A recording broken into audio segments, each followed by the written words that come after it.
we're going to get started making the sour cream rhubarb coffee cake.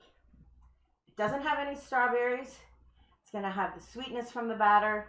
It's got a nice sugar crispy topping on top that counteracts the sourness, the tartness of rhubarb.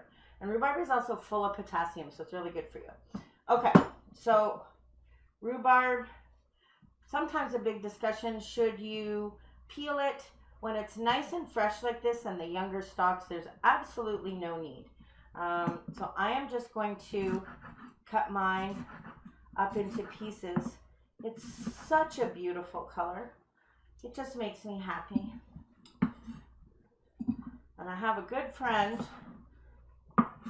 when I shared the first photo, the first thing she noticed was that we had fresh rhubarb. So that's the other really nice thing. I mean, what's better than having your grocery shopping done for you than by an actual chef? You know he's going to pick what's in season. You know he's going to get you the best quality. Much like celery, you can use the leaves if they're crisp and fresh. In this case, I don't want that in my coffee cake, so I'm just going to use the stalk. So I preheated my oven to 350. So we need flour. It's a really basic ingredients. Flour, sugar, baking soda, and salt. And then sour cream. It's going to give it richness. 2 cups of flour.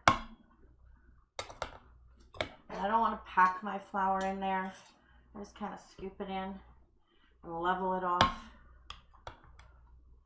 1 1/4 cup of just white sugar. It's that one. So even though I'm usually a loosey-goosey cook, for baking, you have to be a little bit more precise. All right, then I need a teaspoon of baking powder right in front of my face. Okay. 1 teaspoon, level that off.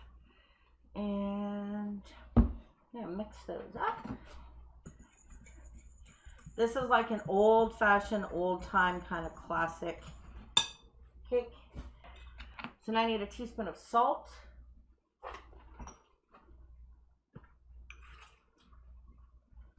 I need 2 eggs.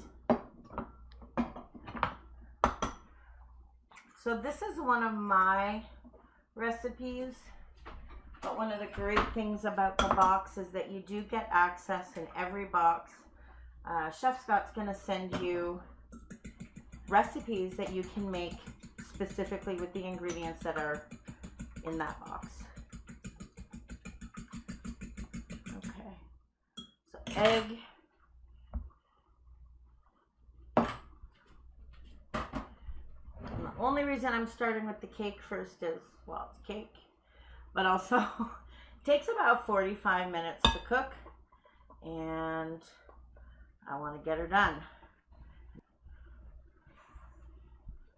It's a thick batter, and then we add the rhubarb because it's going to add moisture and fruit. It's very juicy. And there's not an awful lot of sugar in this batter, but you're going to have enough on the topping so that you don't get like that mouth-puckeringly sour rhubarb. Okay. And just gonna spray it real quick. Everything is really well combined. Didn't even need to get a mixer. Okay. And in it goes. And I picked a pretty red pan because I think it'll look nice. You know me, I always say my food's got to taste good and it's got to look good. And it's got to be made with love. So now I just have to make the topping, and the topping is really basically butter and sugar. So I need half a stick of butter. And you want it softened. Pastry cutter. And how much sugar? 1 cup.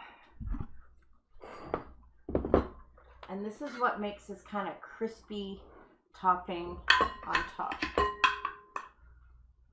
I'm cheating. Don't tell anybody. Okay, cup. And then a little bit of flour. So it's like streusel, but it's not a traditional streusel. Usually when you think streusel, you think of brown sugar, but not for this one.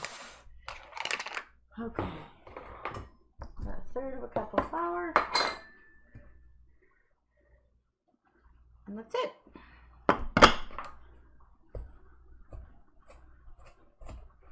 Pastry cutter makes this super fast, and you just want it to be kind of crumbly.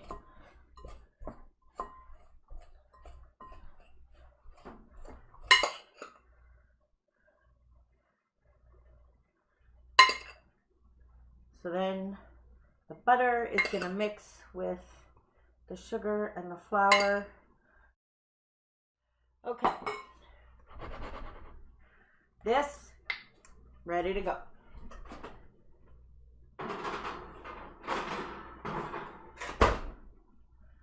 "45 minutes. It needs about 5 more minutes or so.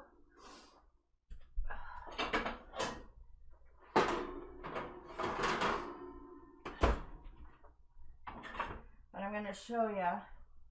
So I put it, so that is baking. I'm going to put it back in the oven until the top gets browned, and then we'll share a picture of it with you when it's finished.